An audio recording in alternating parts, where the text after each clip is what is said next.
Bienvenidos a Bonita Radio. Esto no es un cuento, esta es la verdad. En breves segundos, la periodista Carmen Enita Acevedo estará con ustedes. Bonita Radio está disponible en Facebook, Instagram, X, Spotify, YouTube, iVoox y iTunes. Agradecemos a nuestros auspiciadores. Vega Coop, de tu lado siempre. Y Buen Vecino Café. Nuestras transmisiones son viables también gracias al apoyo de ustedes.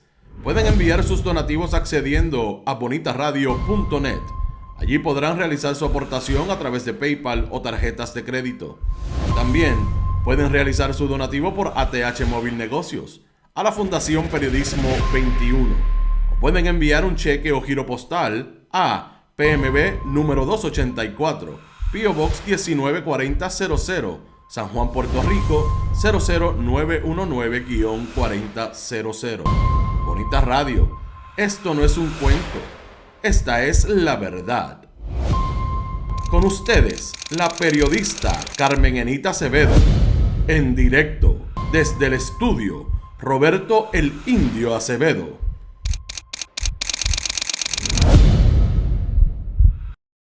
Muy buenos días, buenas tardes, buenas noches, donde quiera que haya un puertorriqueño o puertorriqueña que hace patria en cualquier parte del mundo. Soy Carmen Enita Acevedo y estamos a 29 de julio, a punto de irnos a YouTube el 1 de agosto, a punto de terminar el verano.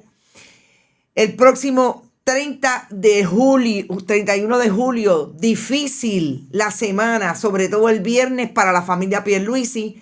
Vamos a hablar de lo que pasó el pasado jueves cuando le radicaron una demanda a Walter Pierluisi Isern y toda su familia. Lo que dejé de decir el pasado viernes que me parece importante y lo que me enteré más o menos entre sábado y domingo de lo que puede estar pasando en la Fiscalía Federal cuando no hicieron nada mediático con una información tan importante, que es que Walter Pierluisi trucó aparentemente a través de su familia y un fideicomiso para no pagarle a las autoridades federales lo que le debe y que se robó en parte a través de la Administración de Residenciales Públicos en el Departamento de la Vivienda. Importante que Bonita Radio siempre se enciende a esta hora en Noticias con Café para hablar con ustedes, conversar sobre lo que ustedes tienen derecho a saber. Y son las 8:19, llegamos un poquito más tarde, precisamente porque queríamos cuadrar imágenes. Vamos a hablar de Kamala Harris, lo que está pasando en esos 7 días que se cumplieron ayer, que Joe Biden decidiera que no va a ir a la reelección y en lo que se ha convertido la campaña de Kamala Harris. El papelón que hicieron en el mundo, medios tradicionales, sobre todo en Puerto Rico, 2 portavoces del fundamentalismo religioso con las imágenes de la inauguración de las Olimpiadas de París. Precisamente lo que queremos combatir desde el periodismo en Bonita Radio. La ignorancia, pero sobre todo los fake news. Y hoy vamos a hablar de fake news en 2 vías. Precisamente en el contexto también de lo que pasó con Walter Pierluisi Isern, lo que no hacen los medios tradicionales, lo que dejan de decir, pero sobre todo lo que dijo en el 2022 el gobernador del 33%, Pedro Pierluisi, que tiene que ver con aquella acusación inicial en el caso de Walter Pierluisi Isern. Venezuela, lo que aparentemente son las similitudes entre la Comisión Estatal de Elecciones y el organismo oficial de Venezuela en términos de las elecciones. Y lo voy a traer desde el punto de vista de la crítica, que no saben otra cosa ya más que inventarse, de insistir al Partido Nuevo Progresista y algunos miembros del Partido Popular, sobre todo su presidente, en querer establecer que aquello es comunismo y socialismo versus el comunismo y el socialismo de la Comisión Estatal de Elecciones. Sobre todo eso, lo que ha ocurrido en Venezuela lo tienen que resolver los venezolanos y definitivamente allí hay oposición, allí hay personas que hablan de fraude. Pero lo más interesante es que ese es el jingle de los conservadores y de la derecha venezolana desde el día 1. Y ahora tendríamos que ver hasta dónde va a llegar la posibilidad de que nos enteremos realmente qué pasó en las elecciones de Venezuela. definitivamente la Junta de Control Fiscal es otro tema importante. Fíjense cómo vamos a hablar de fake news a través de todas las historias que vamos a comentar y a traer con información.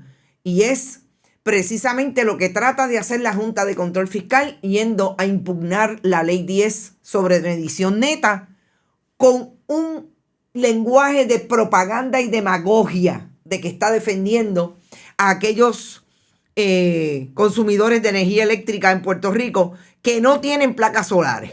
Ahora son los más defensores de los consumidores. Me parece interesantísimo y sobre todo el andamiaje mediático que está trayendo la Junta en relación a eso. Primero voy a ustedes. Por ahí está Tito Crespo, que fue el primero que llegó. Gracias a todos y a todas por entender que a veces me tengo que coger unos días de vacaciones, pero como quiera salimos el viernes porque la información del caso de Walter Pierluisi y CERN lo ameritaba.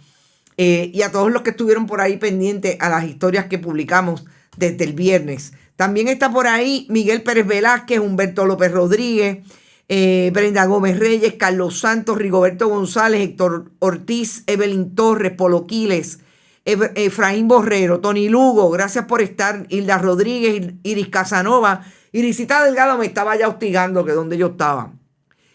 María Adorno, y está por ahí también, Mónica Barreto, Martín Arroyo, Carolina Miranda, Ivonne Padua, Magdi Cabán, Roberto Avilés, Edwin Rivera, Edwin Figueroa desde Alabama. Edwin, tú eres nuevo. Gracias por estar y apoyar el proyecto periodístico de Bonita.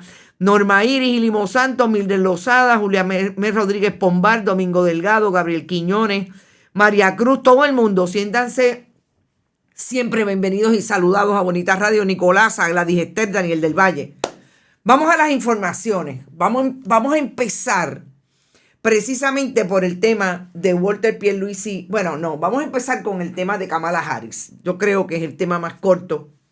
Y yo lo quiero traer en el contexto de dos cosas que me parecieron importantes en el fin de semana, que no se había cumplido los 7 días el domingo, y ya el viernes y el sábado habían múltiples imágenes de como esta que van a ver a lo que los memes de la política estadounidense se están dedicando con relación a esa postura de Kamala Harris, la fiscal contra el acusado. Esta imagen a mí me parece súper importante porque es precisamente eso que quiere percolar la campaña del Partido Demócrata, de que Donald Trump es una persona que se aparta de la ley constantemente. Obviamente tiene evidencia fundamental, fáctica, para establecerlo. Y obviamente tratan de poner a Kamala Harris como esa persona que puede hablar por el pueblo. Nunca olvidemos que un fiscal representa precisamente el interés del pueblo de que aquellas personas que cometen delito cumplan por aquello que cometieron. Y yo creo que esta imagen va a perseguir a Donald Trump, que tengo que decir que me imagino que estará preparando una maquinaria de fango. Ya empezó a hablar de Kamala Harris, la mujer que está corriendo o que correría virtualmente, ya es candidata para la presidencia después del próximo 8 de agosto, que es que se reúne la Asamblea del Partido Demócrata. Estará preparándose, pero en estos 7 días ha sido bien flojito en la contestación, porque yo creo que esa ellos no la vieron venir. Y esa sí que es importante, porque lo que ha hecho Kamala Harris en estos 7 días es colocarse como esa candidata que ha tenido la capacidad de sacar a un esposo vocal, a un compañero que recordemos que no lo tiene Donald Trump, porque no tiene una persona a su lado que pueda tener exposición pública para atraer en esa dupleta en la que se convierte primera dama, en este caso caballero, primer caballero, con la persona que va a correr, porque obviamente esa imagen tradicionalista es bien importante en esos elementos de la política estadounidense. No solamente han habido eventos de recaudación de fondos, sino que en esos eventos de recaudación de fondos de el esposo Doug Emhoff de Kamala Harris ha hecho algo inaudito o realmente es el primer intento. Quizás los Obamas trataron, pero no fue tan público. El primer intento en la política estadounidense en el que el esposo, en este caso, de la que va a correr para la presidencia, hace un evento como esposo de recaudación de fondos con el esposo de quien es el secretario del Departamento de Transportación de Estados Unidos, Pete Buttigieg. Y el esposo de Chastain es la persona que son los que van a estar en esta recepción, como lo dice el mismo anuncio, o sea, la misma invitación, con Marus Melan, Enkian Wu, que es un malayo, y Andrew Tobias, que es nada más y nada menos que un escritor que además de tener algunas obras de ficción, es un escritor a través de diferentes revistas estadounidenses y periódicos estadounidenses, sobre todo digitales, en este momento, pero clásicos como Forbes, etcétera, desde la política y el asunto financiero. Esto a mí me llamó poderosamente la atención, nada más y nada menos que en Fire Island, que es una de las islas, entiendo que al sur de Long Island. Es insólito, o por lo menos antes se hacía mucho más discreto. Sabemos que los Obama iniciaron toda una discusión desde su campaña en el asunto de las comunidades LGBTIQ, pero a nivel de esto ser tan público.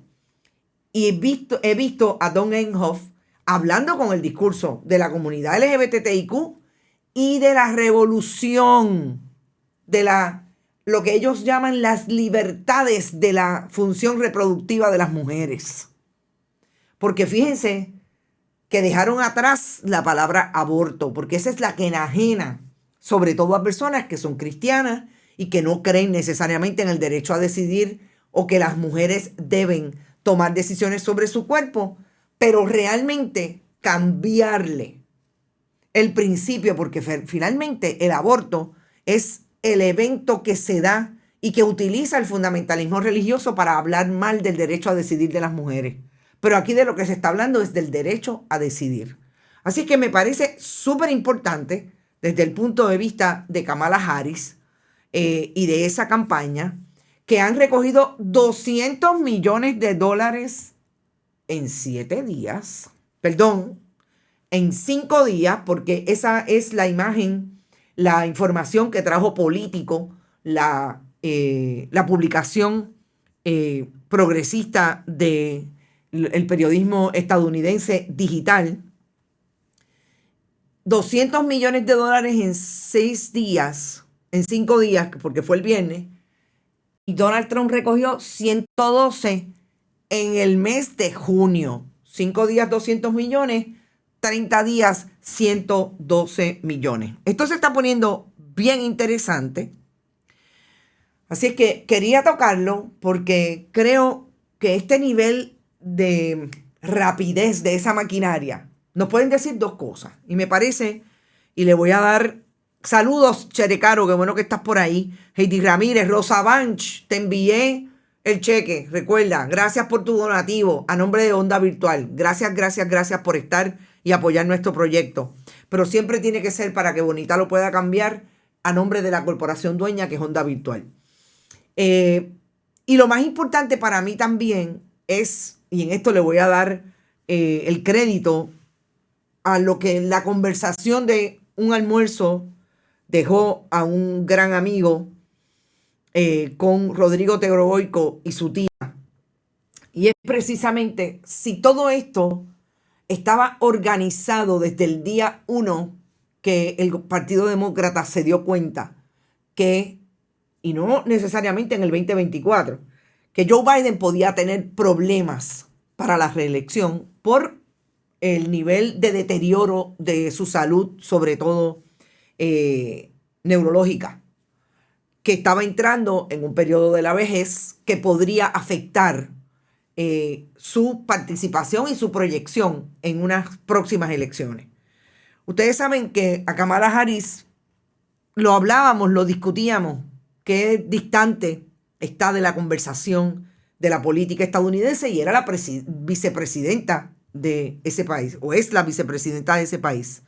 Que esto no haya sido precisamente por diseño, mantenerla afuera para que fuera la posibilidad real que se diera cuando se tuviera que tomar esa decisión, y que por eso la rapidez de esa maquinaria. Fíjense que nosotros siempre vimos a una vicepresidenta bastante lejos de la imagen pública, a un presidente que asumía las posiciones sobre todo con un tema súper importante para los estadounidenses, que es el asunto de Gaza y en lo que se ha convertido el gobierno genocida de Benjamín Netanyahu.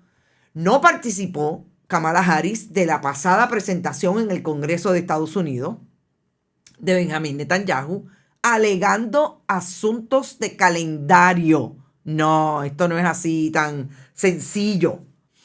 No es tan sencillo decir que viene el primer ministro de Israel, estado creado por la política exterior de Estados Unidos, en 95, si no 99% de las razones de la geopolítica, y la vicepresidenta, que es la que maneja los asuntos de la política exterior desde una visión más presencial, no participe.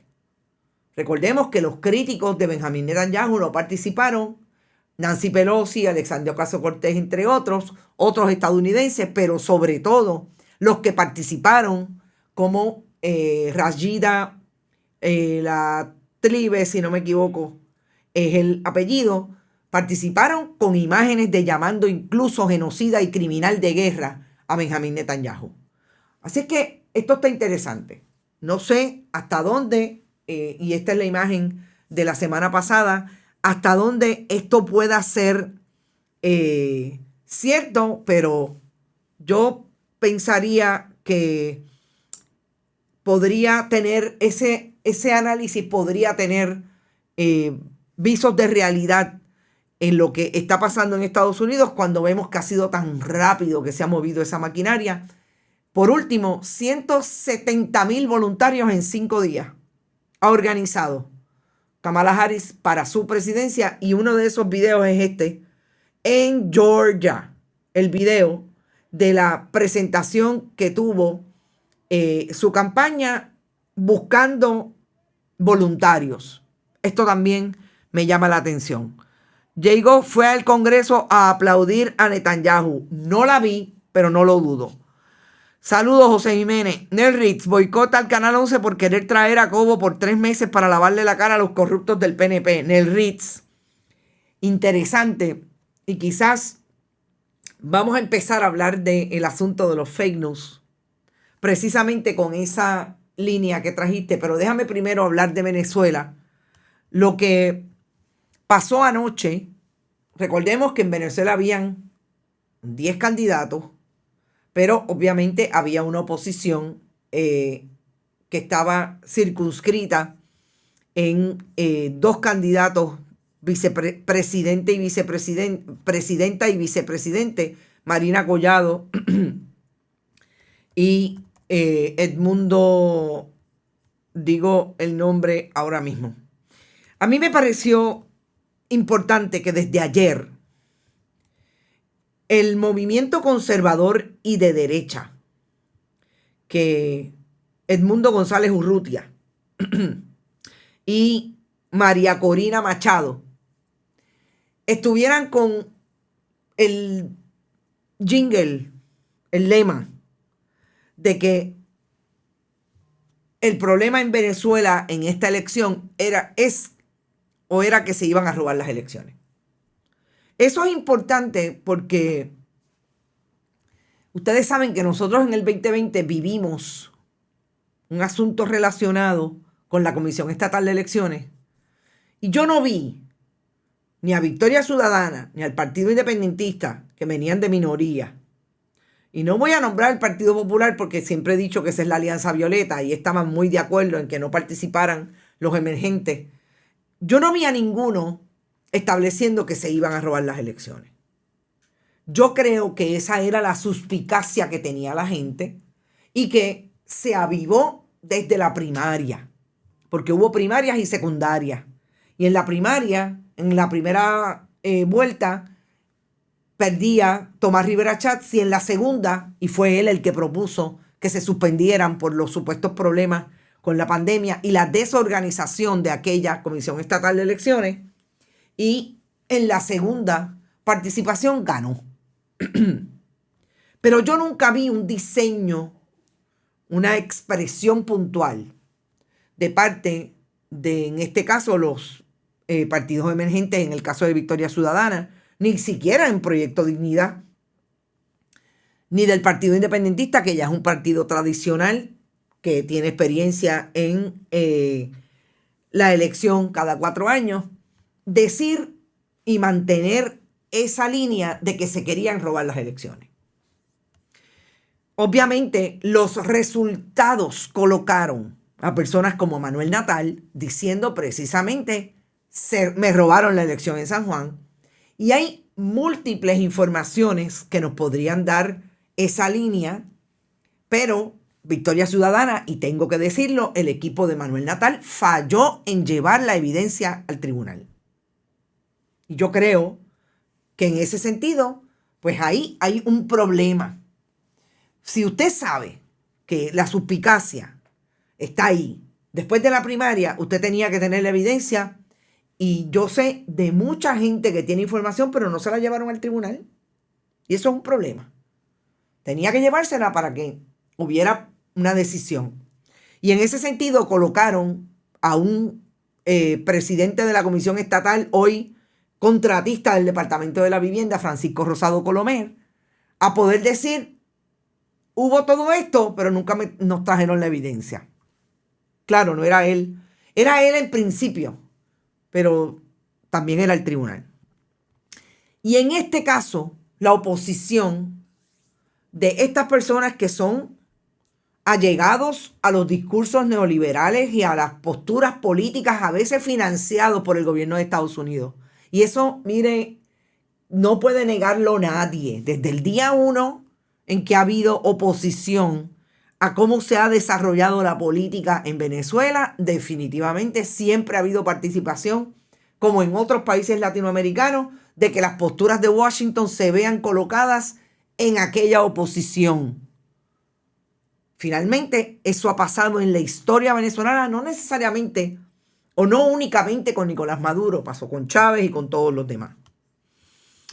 Y en ese camino, pues sí, aparentemente hubo irregularidades en algunos colegios electorales.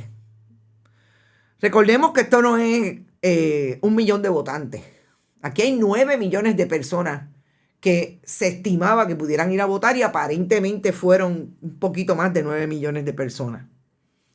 Se habla de la intervención de los militares.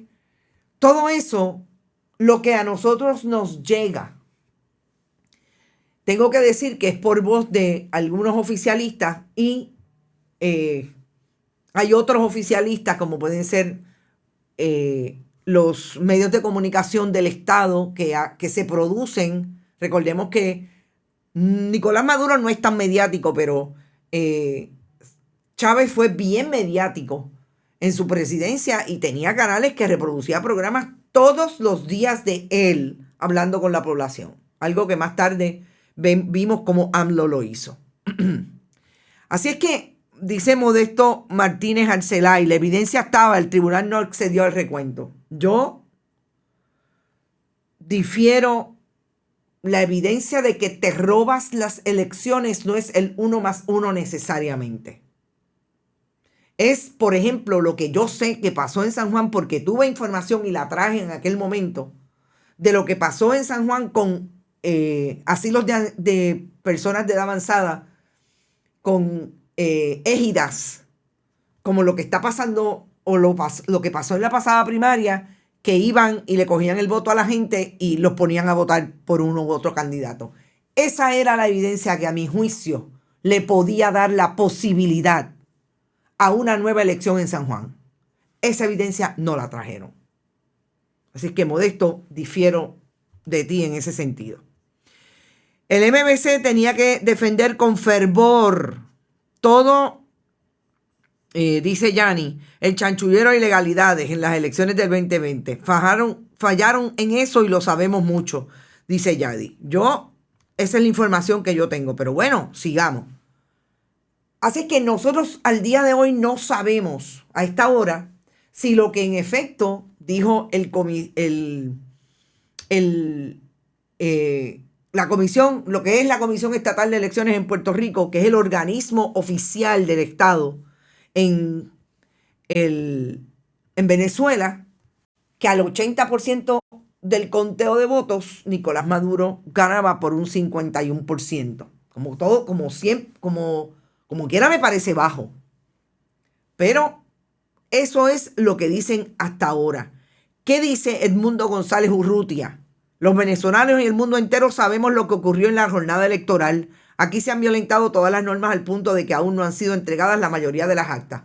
Eso es una irregularidad, pero hay que dejarse también de ser populista. Edmundo González, no, el mundo no lo sabe. El mundo no lo sabe, Puerto Rico no lo sabe. ¿Lo saben ustedes? Pues tienen que traer la evidencia de que así fue y de que así es. Porque una cosa es tratar de establecer que ese es el discurso oficial de una oposición que quería ganar una elección, a traer la evidencia y decir, aquí está. Y obviamente dice María Corina Machado que el 40% de las actas de las que la oposición dice estar en posesión indican que Edmundo González sacó el 70%. Él es el candidato a presidente, ella vicepresidenta. Perdón, pero volvemos. Ahí es donde está la crisis. No es que ellos lo sepan, es que traigan la evidencia. Si eso pasa, el pueblo venezolano tomará su decisión. Pero lo que no puede pasar en Puerto Rico, y aquí nos vamos entonces a lo que me parece es importante establecer de los políticos como Tomás Rivera Chats, es que no hablen de lo que pasó con Walter Pierluisi y de lo que se ha acusado a muchos miembros del Partido Nuevo Progresista, que es robarse el dinero del gobierno federal. Pero sí hable tratando de establecer un paralelismo entre los socialistas de Venezuela versus, que está súper traído por los pelos, versus los que él alega son socialistas en Puerto Rico, para establecer la misma demagogia y la misma propaganda del miedo para favorecer al Partido Nuevo Progresista versus a una alianza entre Victoria Ciudadana y el Partido Independentista, que en un momento de la historia, el liderato de aquel Partido Independentista, por ejemplo, eran adeptos a las políticas soberanas del país soberano, Venezuela. Y ahí es donde yo me cuestiono, ¿por qué hablan desde ahí exclusivamente, desde el miedo, de los fake news, de la mentira, trayendo discursos o participaciones de Juan Dalmau o de María de Lourdes Santiago en los discursos del pasado de la Venezuela de los 90? Sin establecer el contexto correcto de cómo estaban ellos allí colocados y qué era lo que estaban aceptando. Porque se le ha hecho bien difícil a Tomás Rivera Chats traer el asunto de Nicaragua, porque lo primero que hizo el Partido Independentista de Juan Dalmau, María de Lourdes Santiago, Denis Márquez y de todo el liderato que está corriendo para estas elecciones fue decir, nos tenemos que apartar de lo que está pasando en Nicaragua. Porque sabían que el discurso de propaganda y demagógico del Partido Nuevo Progresista y del Partido Popular iba a ser atacarlos, porque ellos abrazaban, en este caso, en algún momento de la historia, la revolución sandinista, que se supone que representaba los líderes hoy de ese país. Por ahí no han podido traerlo. Pero entonces insisten, y fíjense que hoy el programa está atravesado de fake news de principio a fin. Insisten en mezclarlo y traer el fake news. ¿Por qué Tomás Rivera Chats nos dice que la reforma electoral que impulsó el Partido Nuevo Progresista bajo su firma, la firma de Carlos Johnny Méndez como presidente de la Cámara,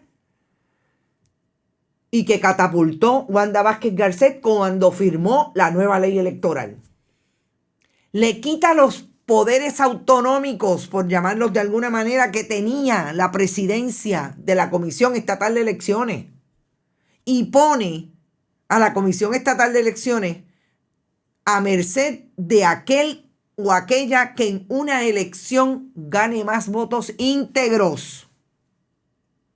¿Por qué no lo dice Tomás Rivera Chats? Porque esa es la verdad del análisis de la reforma electoral, entre otros. Sabemos todo lo que hizo con la no representatividad de los emergentes, de la voluntad del pueblo en votar por personas que no están dentro de los partidos políticos. Pero esta es fundamental para las próximas elecciones. Le quitaron el poder al presidente o presidenta de una comisión estatal de elecciones para dárselo al partido político. Y ahí vemos cómo Jessica Padilla hace exactamente lo que le diga a Edwin Mundo y en algún momento Vanessa Santo Domingo. Y ahora hará lo que le diga Aníbal Vega Borges, porque es por el partido, no es por la limpieza y la pulcritud del procedimiento democrático que debe ser lo que se rija desde la Comisión Estatal de Elecciones. Yo les voy a dar un ejemplo de eso que no hace en este análisis con honestidad el Partido Nuevo Progresista. En este momento, si usted quiere sacar a votar a la gente joven del país, incluso a los baby boomers, a la generación X y a algunos históricos, y hay muchos cada vez más que se apegan a informarse a través de las redes sociales, porque todo el mundo tiene un celular. ¿Cuándo ustedes han visto a la Comisión Estatal de Elecciones tener una campaña agresiva de educación de cómo votar en las redes sociales? El ciclo electoral empezó en agosto del 2023. Va a cumplir un año ahora. ¿Cuándo la han visto? Nunca. Ni la verán, porque no les interesa sacar a los jóvenes a votar. Porque ellos entienden que los jóvenes no están dentro de ese grupo de electorado que le va a dar la razón en las próximas elecciones. Eso no es estar precisamente, como dicen ellos, manipulando el proceso electoral democrático. Pero qué fácil es señalarlo en el otro y no aplicárselo para adentro. Y los que llaman realengo no están representados a menos que se afilie a un partido político. Exactamente. PNP convirtió este país en un país de tercer mundo, Ana Rosado. Para eso no hay fondos, dice Neida Soto. Yo quiero que ustedes sepan que en un momento dado en que había allí otra persona que ahora es la oficial, que ahora está, jubilada. Yo le envié una propuesta a la Comisión Estatal de Elecciones para su campaña mediática sobre el proceso electoral. Nunca me contestaron, obviamente nunca pautaron en los medios tradicionales. La Alianza Violeta tiene miedo, dice Edgar, mientras el PNP representa el fascismo desde la derecha igual de totalitario. Y yo quiero ir ahora, y a esta hora, gracias a la Cooperativa de Vega Alta, siempre por apoyar nuestro proyecto periodístico, a Buen Vecino Café por estar con nosotros en otro Noticias con Café. No es que saben, es que no pueden, dice Maru Campa. Yo quiero ir ahora, para terminar con el caso de Walter Pierluisi y CERN. Quiero ir ahora a lo que ocurrió en la inauguración de las Olimpiadas el pasado viernes. Y tengo que decir que este es precisamente el director creativo del esfuerzo que hizo la ciudad de París, Thomas Joly, para inaugurar a través de toda la ciudad, porque obviamente el impacto mayor iba a ser el desfile en el río Sena, pero utilizó el centro de la ciudad de París, este director artístico, para representar todo lo que quería representar en esta Olimpiada 2024, desde la antorcha que es emblemática de una Olimpiada, desde que los griegos, y vamos a empezar aquí a deconstruir precisamente de lo que vamos a hablar, desde que los griegos iniciaron las Olimpiadas en el siglo XIII. Y yo quiero empezar por ahí porque me parece que mucho de lo que hizo, y recordemos que en la antigua Grecia, Thomas Joly, en este esfuerzo de dirección artística, fue combinar un nivel de creatividad con una profunda capacidad y un profundo conocimiento intelectual que puede haberlo tenido, y obviamente lo trajo con mucha más integración, pero con mucha más profundidad al esfuerzo artístico. Nosotros publicamos esta mañana un editorial a través de todas nuestras redes. Y vayamos a la imagen, por favor, del río Sena. Vamos a quedarnos ahí un rato. Porque si algo pasó que se trató de, bueno, no se trató, se decontextualizó, se sacó de contexto totalmente a través de esta propuesta artística de Thomas Joly, fue una sola imagen. Una sola imagen de las múltiples que se representaron allí. Y es esta imagen que nosotros bien traímos claramente en nuestro editorial, que el fundamentalismo religioso lo trajo como que aquí se estaba representando la última cena. Y yo quiero empezar por decir, importante, el principio, más bien la historia de las Olimpiadas es una historia que tiene como base quienes primero la ejecutaron, quienes primero la celebraron en la antigua Grecia. O sea, y cuando salimos de ahí para hablar de que esto es bíblico, lo que es bíblico no es la obra de Da Vinci. Lo que es bíblico es el pasaje, es la historia de esa última cena de Jesucristo con sus apóstoles. Pero la obra de Da Vinci, que es un italiano, no es bíblica. Importantísimo. Partimos de la antigua Grecia, de donde partió definitivamente el creador de todas estas imágenes. Cuando trae la imagen de Dionisio o el dios Baco, que en algún momento se le ha llamado el dios del vino, la traen en un contexto precisamente para incorporar los elementos que se dan hoy en un siglo XXI plural, heterogéneo, desde muchos lugares, entre otros el asunto de género, el asunto de raza. Para nada esta era una representación de aquella imagen del italiano Leonardo da Vinci. Pero nosotros vimos, no solamente en Puerto Rico, cómo el fundamentalismo religioso percoló ese mensaje a través de medios de comunicación, sobre todo tradicionales, oiga, hasta la BBC. Y le dieron voz a esa crítica y a esos fundamentalistas religiosos sin hablar precisamente con Thomas Joly, que fue el que creó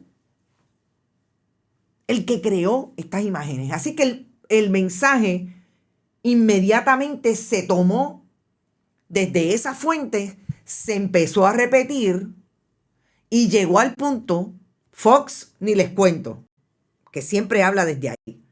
Humanidad de 101, gracias JJ Bob, gracias.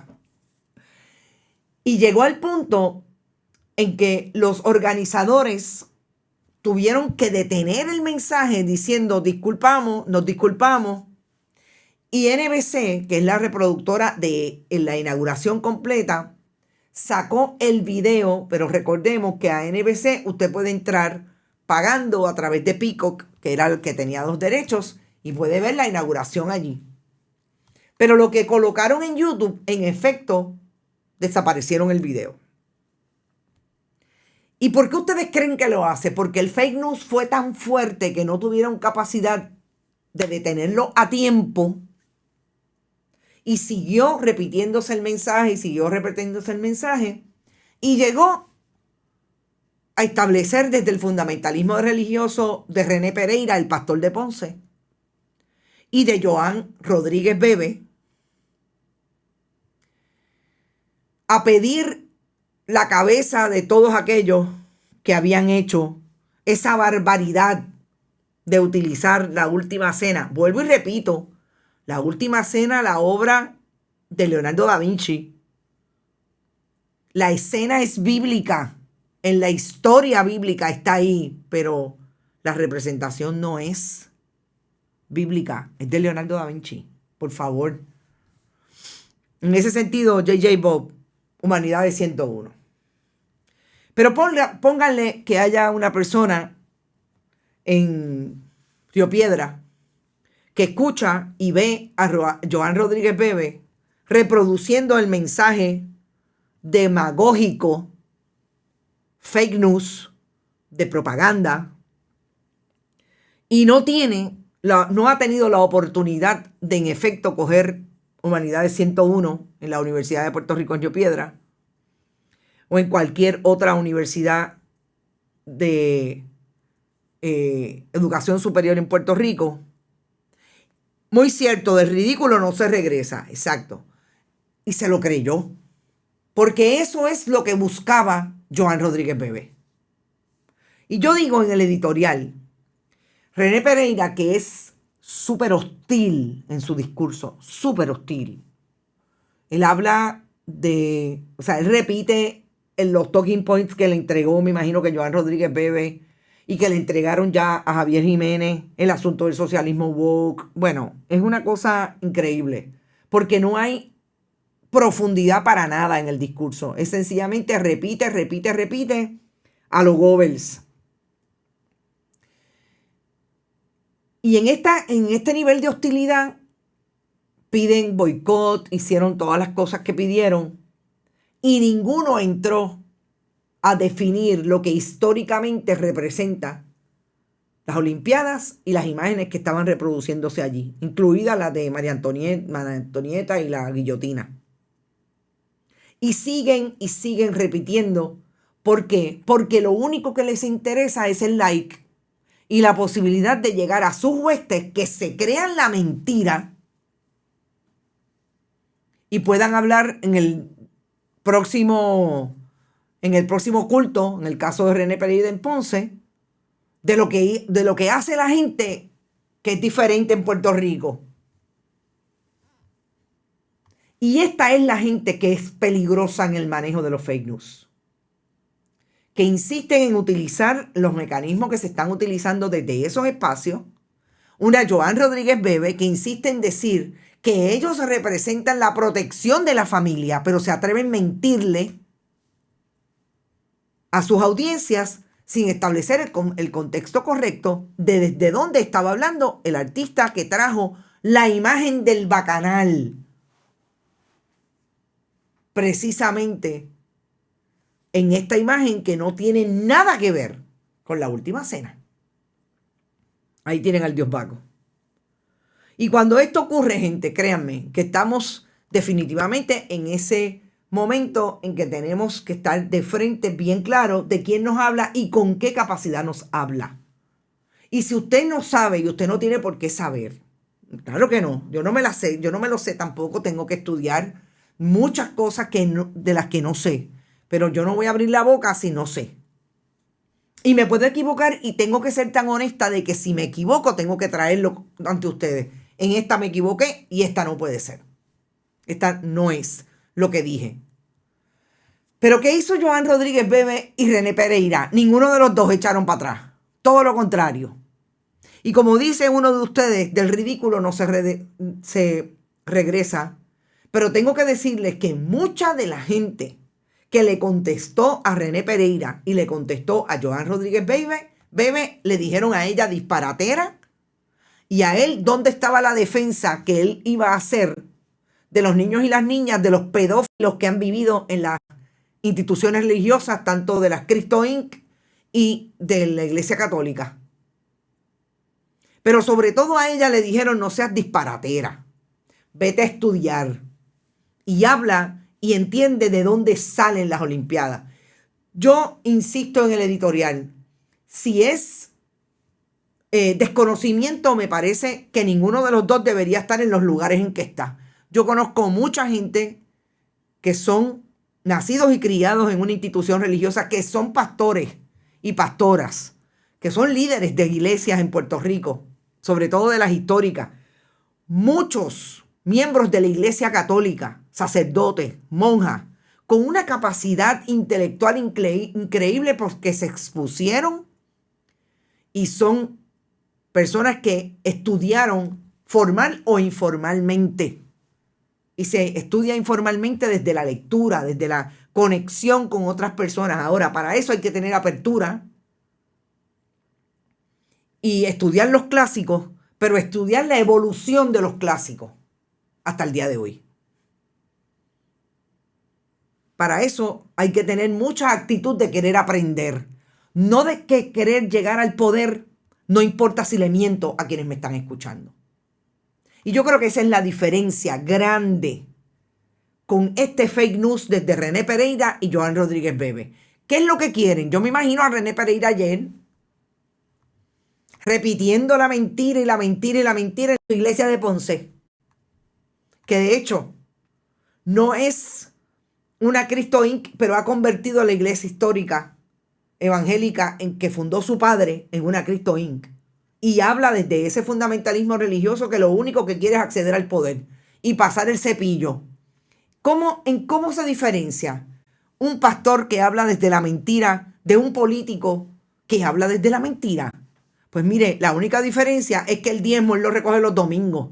El diezmo del partido político cada 4 años. Y se lo pide recurrentemente a la gente, porque sin eso no va a participar de los beneficios, en el caso de él, del cielo y de las cosas que da Dios, y en el caso del partido político de tener un buen salario en una agencia pública. Eso está ahí. Quería hacer ese análisis. Dice Gladys Esther, la Biblia se ha cumplido en la historia del pueblo de Israel y todavía falta. Imagínate, que vaya a Francia a boicotear. Le dijeron de todo. Y si ustedes quieren, vayan a las redes porque le han dicho de todo, sobre todo a Joan Rodríguez Bebe, le dijeron, pero fuerte. Bueno, vamos al último tema que tiene que ver con lo que pasó el viernes con Walter Pierluisi. Fue el jueves, realmente fue el 25 de julio que la Fiscalía radicó una demanda contra Walter Pierluisi para establecer que todas las transferencias que hizo de sus propiedades para un fideicomiso a nombre de sus hijos y de su esposa eran transacciones fraudulentas. Y repaso la residencia donde aparentemente vivían en Parque Bucar en Guaynabo, el condominio Las Doradas en Humacao, el condominio Sol y Playa en Rincón, como olvidarlo, una propiedad en Spring Park en Kissimmee y otra residencia en Periwinkle, Kissimmee. Estas propiedades, además de estas transacciones, hay transacciones de dinero en caja de American Management, que es la corporación de la que era dueño Walter Pierluisi y su hermano Eduardo Pierluisi y CERN. Y lo que es increíble de esta demanda es que el gobierno de Estados Unidos, Stephen Muldrow, no hizo una conferencia de prensa para anunciar esta demanda. Y yo lo lamento. Pero Stephen Muldrow no puede decir que es que él no hace conferencias de prensa con temas importantes. No, porque este es un tema importante. Lo hizo cuando se acusó a Walter Pierluisi y CERN y Eduardo Pierluisi. Y ha traído múltiples conferencias de prensa para anunciar muchos asuntos, pero últimamente lo ha dejado al resguardo de un comunicado de prensa. En este caso, ni un comunicado de prensa hubo. Aquí pueden estar pasando dos cosas. Y adelanté el viernes. Está en su ADN, dice Roberto Ossi. Saludos, Roberto, que la corrupción es de fábrica. Y en este caso, yo puedo creer que el gobierno de Estados Unidos, y siempre he dicho, y ponlo en la nevera, que lo que le hizo a la administración Pierluisi a Stephen Muldrow, que tuvo la capacidad de detener la investigación en Washington sobre el financiamiento de las campañas del 2020, eso es un golpe bajo. Es un golpe bajo para la Fiscalía Federal y para Stephen Muldrow. Y siempre he dicho que él no va a descansar hasta que no los descubra. Yo, si conozco bien a Stephen Muldrow y al trabajo que ha hecho, puede ser establishment republicano, lo nombró Donald Trump, pero tiene un interés, y lo he visto en su carrera desde que creció en la administración de Guillermo Gil Bonald, un interés de hacer su trabajo desde lo que es un fiscal. Y no hay cosa peor para un fiscal que alguien se le meta por el medio y él no logre lo que quería lograr en este caso, que era llegar a todos y todas aquellas personas que estuvieron y participaron del diseño del financiamiento de las campañas del 2020, que ha terminado en la convicción de uno de sus principales desarrolladores desde el esquema, el amigo íntimo del gobernador Joseph Fuentes Fernández, y que ha dejado el lastre de un montón de nombres, incluido el de Andrés Guillemard Noble, como participante de aquel esquema. Y yo creo que eso está definitivamente ahí en la mente. ¿Por qué me parece que en este momento Stephen Muldrow no hace ruido?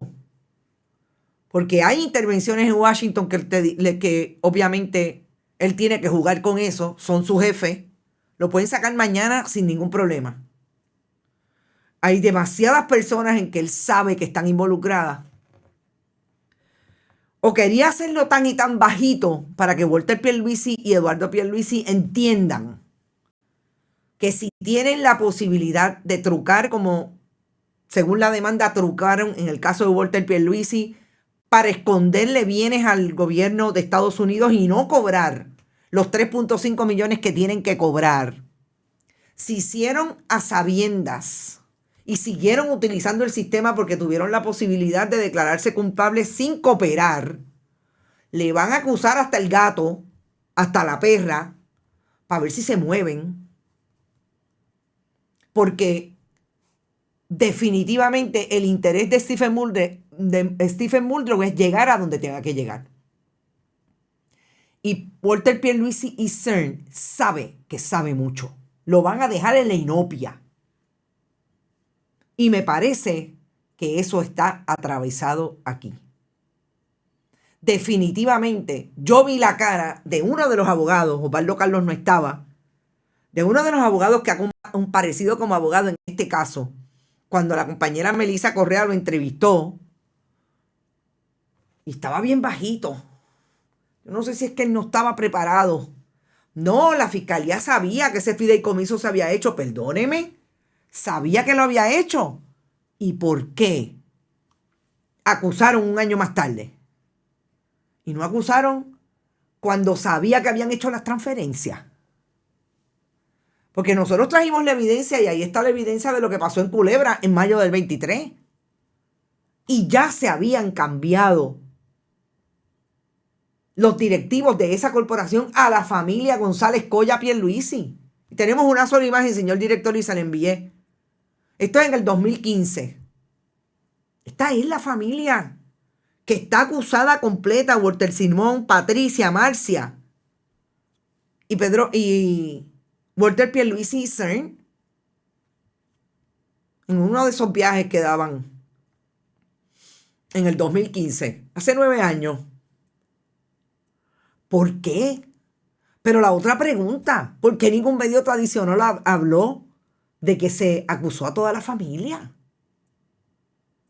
Lo habló, pero no trajo el contexto de que los hijos de Walter Pierluisi fueron utilizados para ser los directivos de ese fideicomiso en nombre de la familia.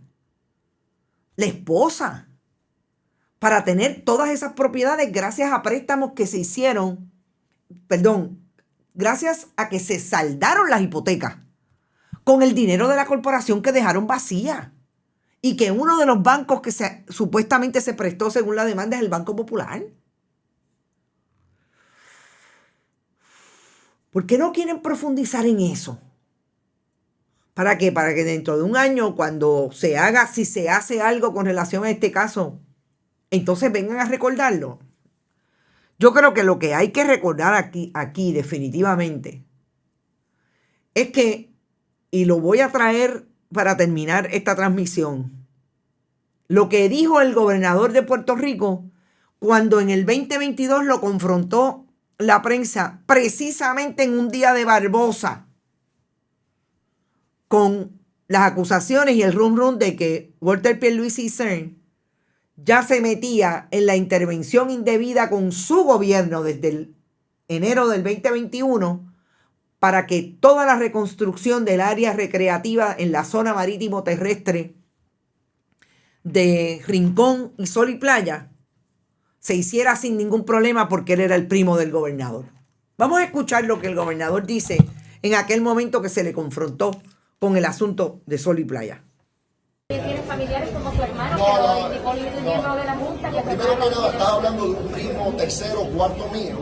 Y como dije, el permiso para que esa obra se llevara a cabo se emitió mucho antes de yo ser gobernador.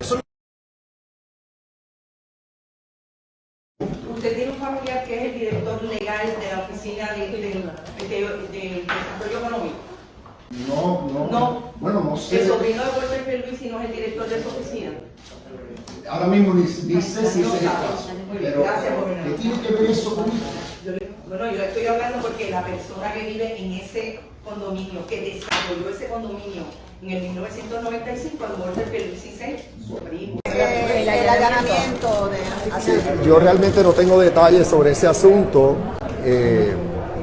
Por lo que vi en los medios, estamos hablando de la residencia de Eduardo Pierluisi, quien es un pariente mío, específicamente su padre, Walter Pierluisi, que en paz descanse, era primo hermano de mi padre. Así que pues somos primos terceros.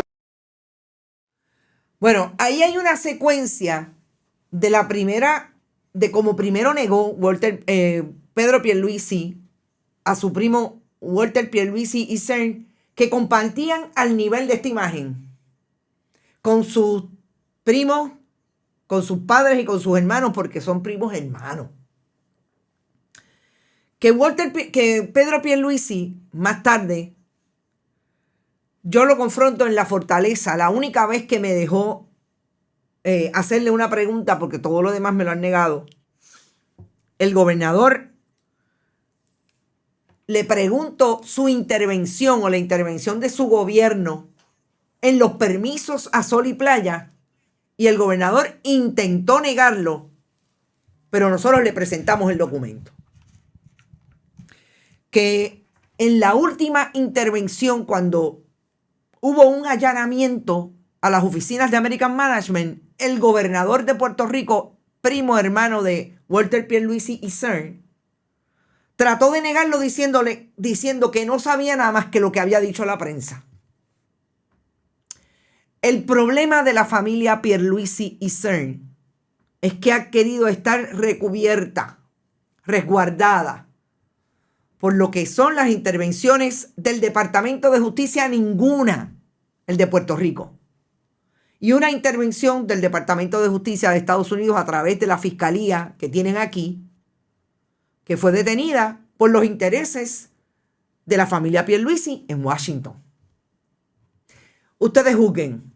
Ahí está la evidencia. El gobernador al día de hoy no ha dicho nada de la demanda contra su primo, que pone a Walter Pierluisi trucando con un fideicomiso para sacar todo el dinero que hizo durante su vida a través de los contratos del Departamento de Vivienda, que todavía el Departamento de la Vivienda no ha dicho ni ji de esa investigación y la monitoría al trabajo de American Management. Y ahí está el secretario del Departamento de la Vivienda, William Rodríguez. Lo más seguro, un contrato seguro en la próxima administración si gana el Partido Nuevo Progresista. Estos son los contextos que deberíamos estar trayendo, que deberíamos estar discutiendo y que definitivamente son importantes porque ustedes tienen derecho a saber.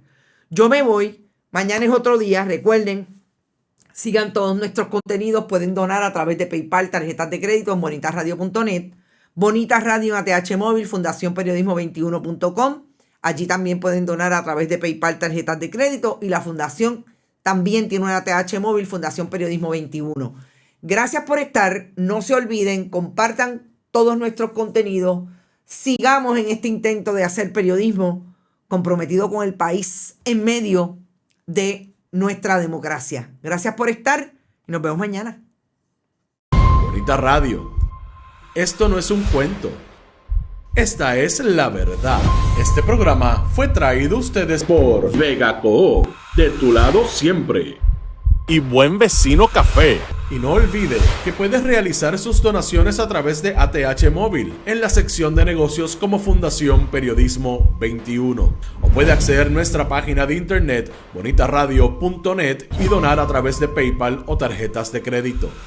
También puede enviar cheques o giros postales a nombre de la Fundación Periodismo Siglo XXI, PMB 284, P.O. Box 194000, San Juan, Puerto Rico 00919-4000. Bonita Radio. Esto no es un cuento. Esta es la verdad.